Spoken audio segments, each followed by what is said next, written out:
Sejam bem-vindos a mais um episódio aqui desse novo quadro, né, da nossa página Domina Sua Obra, nosso canal Domina Sua Obra, que se chama Dissecando a Obra. Nesse quadro, eu quero trazer aqui, né, temas para a gente literalmente dissecar. Então, né, escolher um tema específico para a gente ir mais a fundo, né, estudar com uma maior profundidade em relação a esse tema. Então, é só colocar nos comentários algum assunto que você queira ver por aqui neste quadro. Hoje eu queria conversar bastante com vocês a respeito de revestimento. E revestimento, quando a gente fala em revestimento em relação à obra, né? Pode ser na parte de pintura, pode ser na parte de chapiz, pode ser na parte de embolso, pode ser na parte de reboco.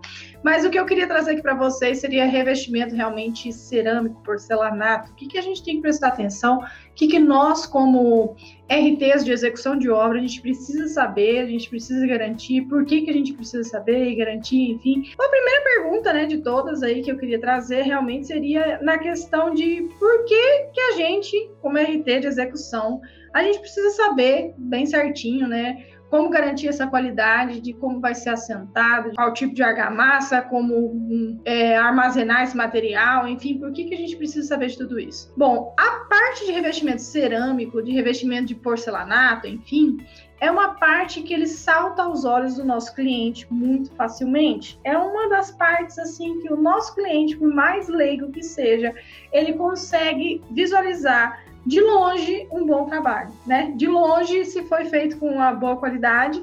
E dependendo de algumas patologias, de alguns pontos que eu vou trazer aqui também, com o tempo ele vai descobrir se foi feito mal, se foi mal feito realmente esse revestimento em si, tá? Então, eu acho que a gente tem que realmente prezar por isso daí, justamente por ser essa parte, por ser uma parte importante, por ser uma parte que salta aos olhos, por ser uma parte que vai ser realmente muito cobrada de você como RT de execução, tá? Então, é algo que seu cliente vai prestar atenção, não é que nem muita gente acaba, tipo, não vou ver direito aí essa questão de passar desmoldante na minha forma, porque meu cliente não tá vendo mesmo, né? Ele nem sabe que se eu passasse desmoldante na forma, eu ia ter um maior reaproveitamento e um menor custo, etc. Não vou nem olhar isso daí. Mas a gente tem que olhar, obviamente. Então, nessa parte de revestimento em si, não tem nem o que discutir. Seu cliente vai te cobrar, então a gente tem que saber garantir essa qualidade. Outra coisa que eu queria trazer aqui para vocês, né, para a gente levantar realmente essa bandeira, que a nossa classe de arquitetos, de engenheiros, né, à frente de obras, ela é muito manchada, porque existem, né, muito mais obras mal feitas no nosso país, infelizmente, do que bem feitas. Para vocês que estão aí, que me assistem, que também pensam dessa forma, de que a qualidade da construção civil no nosso país tem que melhorar, que realmente é deplorável aí a situação de algumas obras em si, e a gente, como RT de execução, estando à frente das nossas obras, nós temos esse poder de garantir a qualidade, independente se a mão de obra é boa ou ruim, porque a gente consegue fazer a identificação de uma mão de obra que não está fazendo da maneira correta para treinar essa mão de obra, ou para melhorar essa mão de obra, ou para trocar essa mão de obra, realmente aumentar essa qualidade, beleza? Então é uma responsabilidade nossa, sim. Bora levantar essa bandeira realmente para a gente melhorar, porque a nossa classe aí é muito manchada nesse quesito, porque fica aquele sentimento, né, de obra é muito ruim, obra é um inferno, que nunca vai sair do jeito que você quer, que no papel é uma coisa, na obra é outra, aquela coisa era toda. Então a gente tem que realmente abraçar essa causa para acabar de vez com essa ideia que o Brasil é extremamente atrasado na parte de construção, que a gente não precisa ser. A primeira coisa que eu queria trazer aqui para vocês é a questão do nosso recebimento. A gente recebe esse material na obra, o que a gente precisa olhar, quais pontos a gente deve prestar atenção, seria basicamente as condições do material que chegou, nota fiscal, lote, né? E a especificação do projeto. Então, se tem lá um banheiro com um porcelanato especificado, um porcelanato 90 por 90, Barcelona cristal natural, e nas paredes, Barcelona cristal, só que não é 90 por 90, 20 por 60, você tem que ter essa dimensão para ver se veio, né, para a sua obra, o material específico para aqueles locais, enfim, se não está errado. Por exemplo, eu pedi acetinado, veio brilhoso, né, veio polido. Eu pedi o polido, veio aquele com acabamento XT, né, que é o externo, que eles falam que é bem rugoso. Enfim, a gente tem que tomar atenção na hora que a gente recebe esse material, nas as especificações de projeto para ver se realmente está de acordo com aquilo que foi comprado, né? O segundo ponto extremamente importante é o lote desse material, principalmente se for uma obra de alto padrão, porque a coloração, a tonalidade entre um revestimento e outro, só na mudança de um númerozinho do lote, quando você põe uma peça do lado da outra, é extremamente diferente.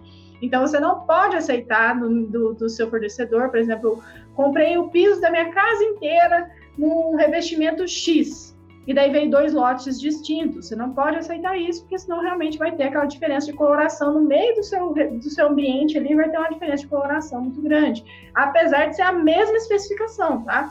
Pode ser lá a mesma coloração, lá tudo, etc., mas só porque mudou o lote, muda a tonalidade. Então a gente tem que atentar para isso daí também, para não ter problema. Outra coisa, obviamente, qualquer avaria. Então, se tiver, principalmente revestimento grande, você tem que olhar ali, né? Abrir as caixas em si para ver se não veio nenhum trincadinho, né? Se não quebrou uma pontinha, se não tem lascado, se não quebrou alguma caixa, para já no ato do recebimento você poder fazer essa troca, ou pelo menos avisar a transportadora para poder conseguir trocar esse revestimento, né? Porque uma vez dentro de obra, uma vez recebido, está recebido, né? Então, a gente tem que olhar tudo isso para poder, se houver uma avaria, se houver algum problema, você conseguir provar ali para a pessoa que está te entregando esse material que não foi você que causou esse dano, né? Então, a gente tem que estar ali naquele momento de recebimento fazendo essa inspeção. Outra coisa que eu queria trazer aqui para vocês é a questão do armazenamento do nosso revestimento, né? Tem muita gente que acaba que não presta tanta atenção assim no armazenar o revestimento dentro de obra, porque não tem problema pegar umidade, né? Não tem problema, não precisa muito ficar prestando atenção se ele vai estar em cima de estrada ou não está. Se tua obra não é grande, que não tenha uma empilhadeira para puxar do caminhão bem bonitinho lá do pallet, todo encapadinho, retinho, bonitinho para colocar lá dentro da sua obra, provavelmente vai ter que descascar aquelas fitas, né, que eles colocam com aqueles plásticos bonitinhos dentro do pallet para você ir descendo com a sua mão de obra de caixa em caixa para dentro da sua obra. E no momento que você vai colocar isso dentro da sua obra, você tem que escolher um local que realmente consiga fazer um fácil acesso aos revestimentos, por exemplo, num prédio. Você tem que colocar lá separado. Poxa, o que é piso natural do polido, do que vai no banheiro da suíte master, do que vai no banheiro da suíte menor, tudo separadinho, porque senão você vai botando uma caixa na frente da outra, simplesmente misturando todos os pisos. Depois, para você assentar isso daí, vai ser nossa, né? Para você ficar achando as caixas em si, vai ser uma loucura. Então, para poupar trabalho também, separar ali por tipo de piso em si, sempre prezar para deixar esse material, o porcelanato, né, por exemplo, porcelanato, enfim, cerâmica pode ser também, o mais vertical possível, tá, gente? Então, não existe você colocar caixa de porcelanato, de cerâmica, de revestimento na horizontal e principalmente ficar empilhando um em cima do outro. Vai trincar, não foi feito para isso, não é para ser armazenado dessa forma. Você tem que armazenar ele vertical, do jeitinho que ele vem no pallet, se você tiver empilhadeira, ou se tem que desmanchar o pallet e descendo caixa a caixa, você colocar lá na sua obra o mais na vertical possível. Então, um pouquinho na tombadinha assim, mas o mais na vertical possível para não ter aí problemas no armazenamento desse teu material. Eu sempre prezo também para colocar, já que vai vir nos pallets mesmo, colocar em cima lá dos pallets em si e não simplesmente colocar as caixas em cima de um contrapiso, por exemplo. Ah, Maria, mas piso pode molhar, não tem problema estragar a caixa, é só levar a peça, enfim. Eu não gosto de estragar a caixa, principalmente quando vem mais pisos numa caixa.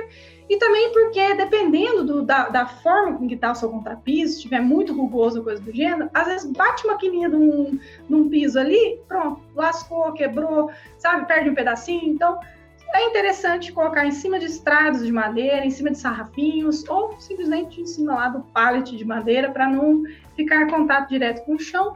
E por mais que esteja coberto com contrapiso, né, entre pavimentos ali, vamos dizer, de um prédio, pode chover, porque você ainda não tem, né, o escoamento da água ali tudo certinho, ainda pode chover, empoçar, molhar todas as caixas e amassar as caixas, aquela coisa toda. Então, melhor que a gente faça o armazenamento da forma correta para poupar dor de cabeça no momento ali que a gente vai guardar esse material dentro da obra até que ele seja utilizado. Outra questão em relação a armazenamento que eu queria trazer para vocês em relação a revestimento é o cuidado com as nossas argamassas, argamassa colante, rejunte, toda essa caria basicamente dentro de obra reage com água, né?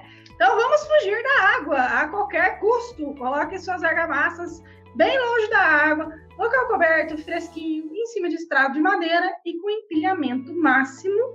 Tá? Argamassas de 20 quilos normalmente podem empilhar até 15 sacas. Mas como o cimento a gente só pode empilhar até 10, então eu sempre coloco a regra dos 10. Tem sacaria dentro da sua obra?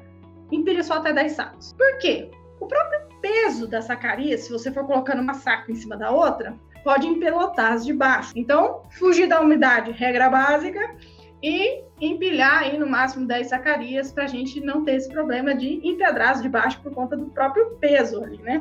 Vamos lá, vamos falar um pouquinho a respeito da diferença das argamassas, né? AC1, AC2, AC3. Ah, meu mestre de obra falou que é tudo igual, só inventar nome diferente, pode botar C1, que é mais baratinho, tudo que cola. Posso fazer isso? Não posso fazer isso? Gente, existe um nome diferente porque existem propriedades diferentes desse material. Qual que é a principal diferença da C1, da C2 e da C3? Basicamente, bem basicamente, quantidade de aditivo. Então, a C1 tem pouco aditivo, a C2 tem um pouquinho de aditivo, um pouquinho mais de aditivo, e a C3 tem um pouquinho mais de aditivo do que o 2 e o 1. Basicamente isso. Maria, o que é AC? Argamassa colante, tá? Às vezes tem gente que me pergunta também, AC, AC1, por que AC? AC é argamassa colante. Beleza, qual que é a diferença? Por que eu preciso saber da diferença disso? Enfim, a AC1, que é a argamassa colante 1, ela tem pouco aditivo, é a que menos tem aditivo, portanto ela tem menos resistência e menos flexibilidade. Essa argamassa C1, ela é própria para ambientes internos e para fazer a cola de cerâmica. A cerâmica em si, diferente do porcelanato, vou até mostrar aqui um pedacinho, ela é mais porosa. Tá? Tem alguns porcelanatos até que podem ser um pouquinho mais poroso e que aceita a C1. O que acontece? O AC1 ele depende de uma ancoragem mecânica para poder colar o seu revestimento. Não é por ligação química, assim como acontece na C1, na C2 e na C3. Calma, já vai dar para entender. O que acontece nessa ancoragem mecânica? Para o revestimento ser um pouquinho mais poroso, ele depende de entrar nesses poros, tanto da superfície que você vai revestir, por exemplo, a parede ali, que daí você tem que deixar o seu reboco ali, um acabamento um pouquinho mais rústico, sarrafiado ou desempenado, enfim. O revestimento do seu porcelanato, da sua cerâmica, que seja um pouco mais porosa, ele depende de entrar nesses poros para conseguir fazer essa cola. Quando se trata de um porcelanato, principalmente esses de maior tamanho, eles são aquecidos num forno a uma temperatura muito maior do que os cerâmicos, etc., e acabam sendo muito mais impermeáveis. Então, eles dependem de uma cola química, que é simplesmente encostar. Então, a C2 e a C3 já tem essa propriedade, uma cola mais química, de ligação química. E a C1 depende dessa porosidade para poder colar. Trouxe aqui um pedacinho de porcelanato, tá? E trouxe aqui uma pastilhinha que a gente usou na fachada, que ela é mais porosa. Eu vou mostrar para vocês, ó. Trouxe uma aguinha aqui, pra vocês verem a diferença de porosidade desses revestimentos, ó. Esse daqui, ó, se vocês conseguirem ver, não sei se vai dar para ver, ele mancha, ó, tá vendo? Você molha, ele consegue manchar. O outro, ele simplesmente escorre, ele não mancha. Esse daqui, ele mancha. O outro, ele não mancha, ele escorre. Ou seja, esse daqui é poroso, esse aqui não é poroso. Esse daqui precisa de uma argamassa, no mínimo a C2 ou a C3 para colar. Esse daqui precisa de uma argamassa C1, já seria o suficiente para fazer a cola. Maria, e se eu quiser pegar a C2, né, a argamassa C2 e a argamassa C3 para colar esses revestimentos mais porosos? Cola? Cola. Ela tem mais aditivo, ele é mais resistente, ele tem mais flexibilidade, só que ele é mais caro. Então, por isso que existe a AC1 para esses tipos de revestimentos que são mais porosos, que você daí consegue, vamos dizer assim, diminuir o custo, dependendo do tipo de revestimento que você está revestindo, que tem essas especificações. Atenção! A AC1 é para a utilização de ambientes internos. Então, por exemplo, vou revestir minha casa com revestimento cerâmico poroso. Preciso de um AC1. Beleza. Posso revestir na casa inteira? Não. Ambientes úmidos e externos, você vai colocar AC2. Ambiente interno, tipo corredor, quarto, sala, etc., você pode colocar AC1 sem problema. Principal diferença, ancoragem mecânica com ancoragem química. Então, revestimentos porosos vão precisar de uma AC1. Revestimento liso, impermeável, precisa no mínimo de uma AC2 ou uma AC3. Por que existe o AC2 e o AC3? A diferença desses dois. O AC2 você pode colocar tanto ambiente externo quanto área úmida. Então para que existe o AC3? Se o AC1 eu consigo botar ambiente interno, revestimentos porosos. O AC2 eu consigo colar revestimento impermeável, né? Menos poroso e ambiente externo e úmido. Então acabou. Para que eu preciso do AC3? O AC3 é para ambientes mais abrasivos, vamos dizer assim. Então, uma sauna, uma piscina de água quente, para porcelanatos maiores. Então, dependendo do formato do porcelanato, você precisa de um pouquinho mais de aditivo, né? No AC3, vamos lembrar a diferença, é que o AC3 ele tem mais aditivo do que o AC1. Ele tem um pouco mais de aditivo, então ele vai ter um pouco mais de resistência, um pouco mais de flexibilidade. Então, ele vai ser ótimo para porcelanatos com maiores formatos. Então, normalmente, o fabricante pede a partir de 60 por 60 os porcelanatos eles serem assentados com a argamassa AC3, ou quando você tem formatos menores em locais mais abrasivos. Uma piscina de água quente, uma sauna, enfim. Essas questões aí que a gente já trouxe. Ou fachada, por exemplo, fachada de um prédio, daí tem muito vento, movimentação e etc. Então, é legal assentar esses revestimentos com a argamassa com a maior resistência aí que a AC3 em si. Então, esse negócio de que, tipo, às vezes a gente escuta da mão de obra, enfim, de falar, não, põe a C1 que serve, que eu já colei o revestimento da casa inteira com a C1, não deu nada, era porcelanato, enfim. A longo prazo, como eu falei para vocês no início do vídeo, vai acabar desplacando. Então, a C1, ela depende daquela ancoragem mecânica. Então, ela vai conseguir realmente assentar e colar um revestimento com qualidade se for um revestimento mais poroso. Se for um revestimento cerâmico, eles vão ao forno lá com uma temperatura bem menor do que um porcelanato, por exemplo, aí de grande formato, que daí ele fica praticamente impermeável, ali as costinhas dele. Ok, Marina. E aí, como é que eu faço agora para assentar esse revestimento no meu piso, na minha parede? Meu pedreiro colocou a argamassa só aqui, o outro colocou a argamassa no revestimento e na parede. Como é que eu sei quando que eu tenho que colocar a dupla camada de cola ou quando eu não tenho que colocar a dupla camada de cola? Por norma, até 900 centímetros quadrados não tem exigência de uma dupla camada de cola. A partir de 900 centímetros quadrados, existe a exigência de dupla camada de cola. Maria, então é só obedecer isso? Não. Sabe quem você vai obedecer? Seu fabricante. Se seu fabricante falar para você que nessa pastilha minúscula você tem que botar dupla camada de cola, você vai pôr dupla camada de cola, tá? Então passa a argamassa aqui, passa a argamassa lá. Normalmente obedece essa regrinha dos 900 centímetros quadrados. Mas por que eu friso essa parte de que a gente tem que obedecer o nosso fabricante? Porque se você tiver, de alguma forma, tendo algum problema, por exemplo, começou a trincar o revestimento de piso de um apartamento meu e eu fiz tudo certo, executei da maneira correta. Então, você tem condições de reclamar com seu fabricante, vamos dizer assim, de às vezes ter uma fornada de um revestimento que deu errado, enfim, de que tem alguma coisa errada realmente com o revestimento em si, e não com você, com a sua execução, certo? Se você fizer tudo exatamente como o fabricante recomendou a ser feito. Então, se você executou, se ele pede lá dupla camada de assentamento, né, dupla camada de cola para assentamento, e você, a sua mão de obra, né, colocou lá dupla camada, então no revestimento, no piso ou na parede em si, para fazer a cola, e mesmo assim ainda teve algum problema aí de trincar e etc., você pode ainda reaver algum material, enfim, tentar provar de alguma forma que não foi culpa sua, vamos dizer assim, né? Mas se, por acaso, o seu fabricante manda você botar dupla camada de cola, você bota uma só, e daí começa a trincar seu revestimento, o que vai acontecer? Você não tem direito a reclamar, né? Então não tem como. Maria, mas como é que meu fabricante vai saber se eu realmente coloquei dupla camada de cola ou não? Se acontece algum problema desse tipo, né, de um lote grande, alguma coisa assim, por exemplo, numa obra de um shopping, começa a trincar o piso e o piso era específico para aquele local, o que teu fabricante ele pode fazer? Ir lá com o técnico e mandar arrancar um dos revestimentos. E no momento que ele arranca um dos revestimentos, dá para ver pelas marcas se realmente foi feita uma dupla camada de cola ou não. Então tem como saber sim. E como é que eu faço essa dupla camada de cola? Só lambuzo de um lado, lambuzo a parede e prego? Não. Existe a desempenadeira, que é uma colherzinha assim, que é uma pazinha, vamos dizer assim, ela é cheia de dentinhos. E ela vai criar cordões, que eles falam, né, os cordões de assentamento, tanto na peça quanto na parede. existem duas formas corretas de se fazer esse assentamento, tá? Essa cola, esse revestimento.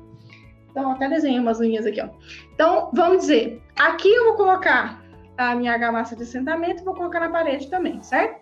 Então, duas formas corretas. Paralelo, então eu ponho aqui no sentido vertical. Na minha parede eu ponho vertical, só que eu desencontro os cordões. Então, tem lá, argamassa, buraquinho, porque tem aquela pazinha, né, que eu falei pra vocês, que é toda dentadinha, assim, bonitinha, que é a desempenadeira. Então, argamassa, buraquinho. Na minha parede vai estar na vertical também, argamassa, buraquinho. É só desencontrar a argamassa com o buraquinho, né, com os cordões ali, você consegue fazer esse assentamento da forma correta. Ou perpendicular. Normalmente o pessoal fala que o paralelo ele acaba sendo até melhor do que o perpendicular, né? Você fazer na vertical aqui, fazer os cordões na horizontal na parede, por exemplo, ou do piso, enfim, e colar, assentar esse revestimento.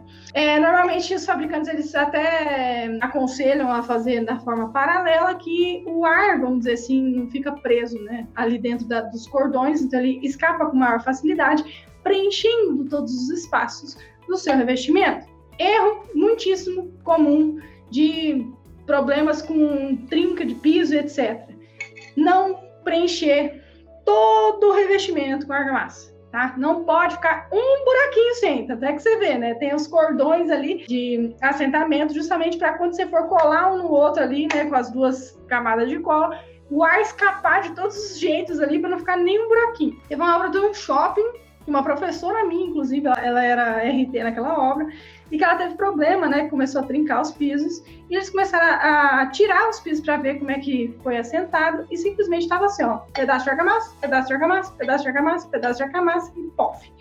Então, assim, ficou uma área gigantesca, sem argamassa em si, desse piso, e pensa, num shopping, não tem nem o que falar, no primeiro dia já começou a trincar os pisos em si, por conta disso. A gente tem que garantir que realmente preencheu todos os espacinhos possíveis e impossíveis aqui no nosso revestimento. Maria, como que eu garanto isso? Porque uma vez colocado lá o piso, como é que eu vou saber? A não ser que eu arranque, como é que eu vou ver, né, se minha mão de obra, ou eu vou ter que ficar do lado do meu pedreiro lá o tempo inteiro, lá o acabamentista, olhando todos os pisos que ele fez, para saber se realmente está ali todo colocado bonitinho? Olha, gente, tem um teste que a gente faz, super tecnológico, que é o teste do cabo de vassoura. É muito simples fazer. Você pega um pedacinho de madeira ou um cabinho de vassoura mesmo e você vai batendo depois que o piso foi assentado. Então, por exemplo, a minha mão de obra fez todo o assentamento de revestimento do piso de um quarto hoje, beleza? Foi lá, fez, assentou lá o piso do quarto inteiro naquele dia. E você não vai ficar colado do lado do seu pedreiro o tempo inteiro, até porque, né, a gente tem outras coisas ali dentro de obra para olhar. Então, beleza, vou lá conferir esse assentamento desse piso. Você pega lá o cabo de vassoura e vai batendo no piso, sabe? Em volta assim da peça e você vai ver. Se ficar algum buraco, se ficar algum ponto oco, no dia que ele assentou, é mais fácil dele tirar a argamassa, recolocar e recolar. Porque se você esperar para mais tempo, etc., quanto mais tempo você esperar de cura ali, ele vai endurecer, vai secar.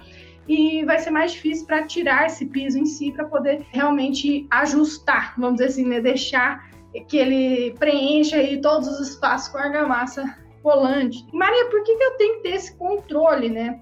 Nem eu falei para vocês no início da live. Esse é o tipo de coisa que o seu cliente consegue sim prestar atenção e ver. E tem cliente, inclusive, que entra dentro de apartamentos nossos, dentro da construtora, com bolinha pula-pula para ver ali, ó, desnível de piso, cabo de vassoura para ver se os pisos não estão ocos. Então, assim, tem muita gente realmente que tem esse cuidado e essa parte de acabamento a gente é cobrado sim, ainda bem.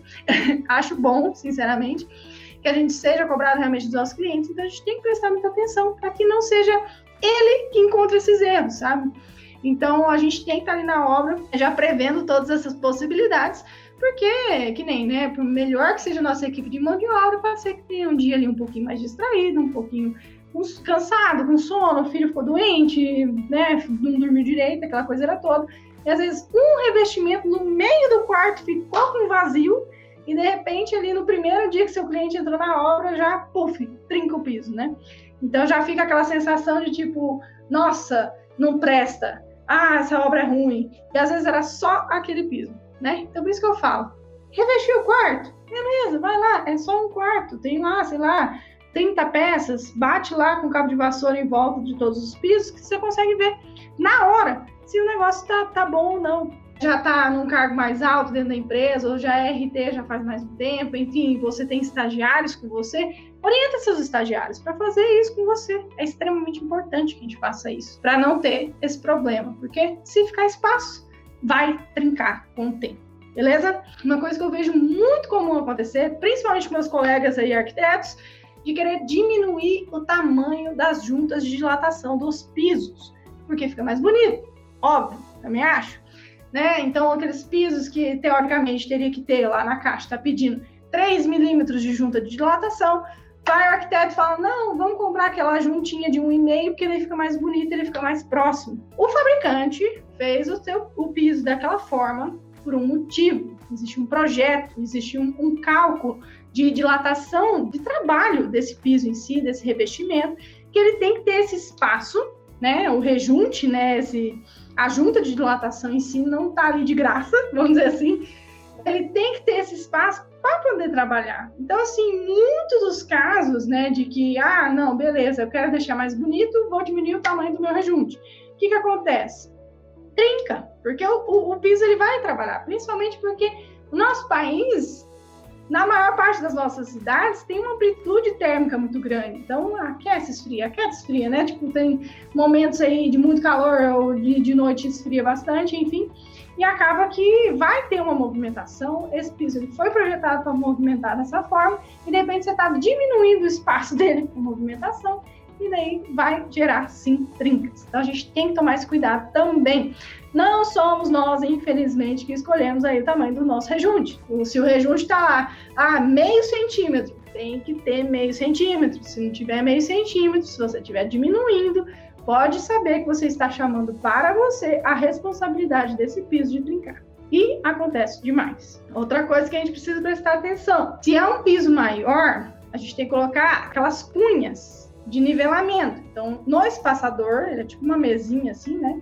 Que ele entra debaixo do piso, tem umas cunhas de nivelamento que você ajusta um piso em relação ao outro para ele não ter desníveis. Então é muito interessante que a gente não deixe a nossa mão de obra não utilizar essas cunhas, para que realmente garanta aí que esse piso tenha um nivelamento. Tem mais um ponto aqui até que uma pessoa me perguntou em relação a como escolher os pisos. Como que eu sei se meu piso resiste a cada ambiente, enfim. E eu sempre falo, gente, que a melhor conversa que você pode ter é com o seu fabricante. Se você está comprando piso da Porto Belo, conversa com o pessoal técnico da Porto Belo. Se é da Portinari, conversa com o pessoal técnico da Portinari. Porque, por exemplo, para piso de banheiro, você não pode colocar um porcelanato polido no seu banheiro, porque ele tem que ter uma aderência, ele tem que ter um coeficiente de atrito, né, uma resistência à aderência ali um pouquinho maior. Então, não pode ser um polido, porque se, né, com a água, tudo, né, o ambiente vai ser úmido, ele vai ficar muito liso.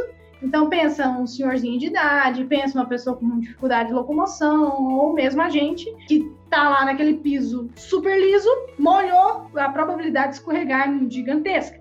Então, em primeiro lugar, a gente tem que saber o uso dos nossos revestimentos. Não escolher simplesmente por estética, a gente tem que olhar toda essa parte. Então, nos banheiros, prezar para esse coeficiente aí de atrito ser maior. Na norma, ele fala 0,4 ou mais para banheiro. Menos que 0,4 dentro do apartamento em si, pode botar o polidão lá se for do seu gosto, enfim, mas dentro dos banheiros em si a gente tem que ter esse cuidado. Maria, como eu fico sabendo disso? No site da Porto Belo, por exemplo, você consegue baixar as instruções técnicas de cada revestimento, de cada piso.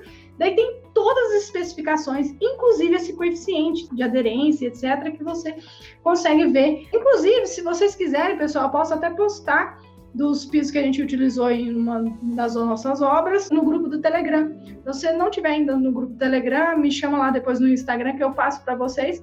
Eu mando essas fichas técnicas desses pisos, mas é só baixar pelo site mesmo da Porto Belo, tá? Não tem segredo também, não. Eu falo Porto Belo porque é que a gente usa, mas Portinari também tem, Eliane, etc, enfim. Né? Então, eu não posso escolher simplesmente por estética vou fazer a minha sauna, eu quero uma pastilha na minha sauna. Por quê? Porque é um ambiente que vai ter um calor excessivo, uma umidade excessiva, então conversa com o seu fabricante.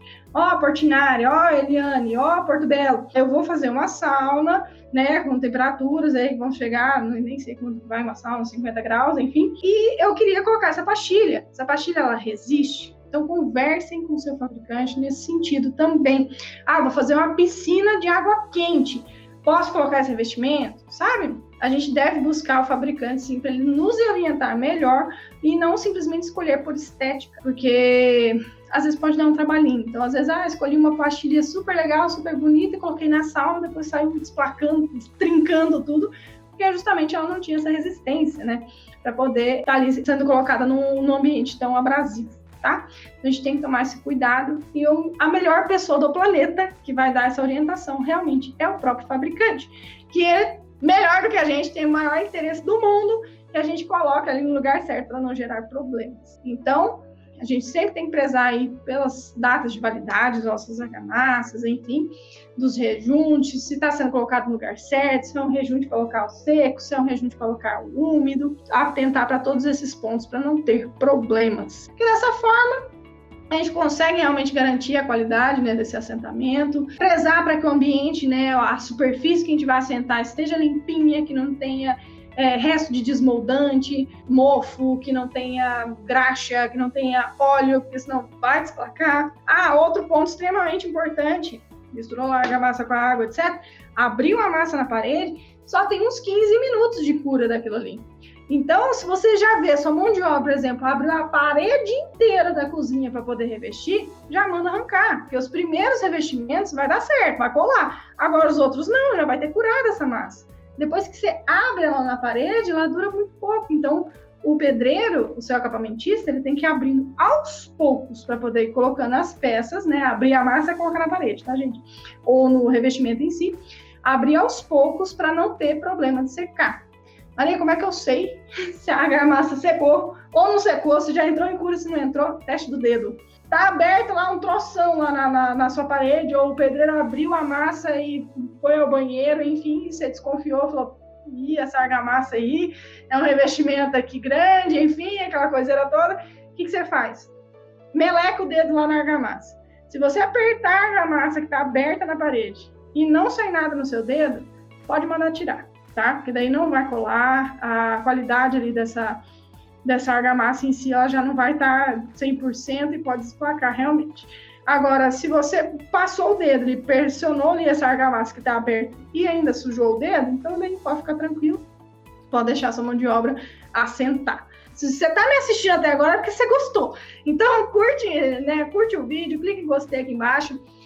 Compartilha com alguém que você acha que vai gostar desse vídeo também. Se inscreve no canal do YouTube, que ajuda bastante aí a divulgar, enfim, o trabalho. Me segue aí nas outras redes sociais, também estou no Facebook, no Instagram. No Instagram eu converso bastante com o pessoal, então qualquer dúvida que você tiver, pode me chamar por lá. E aos temas dos próximos episódios, né, desse quadro de Secando a Obra, coloca nos comentários aqui abaixo, que eu vou trazendo aí os temas para vocês, beleza? Na semana passada a gente falou bastante sobre equipamento de proteção individual, hoje a gente falou sobre revestimentos. Qualquer coisa, estou sempre à disposição. Espero que vocês tenham gostado, foi de coração. Até o próximo episódio.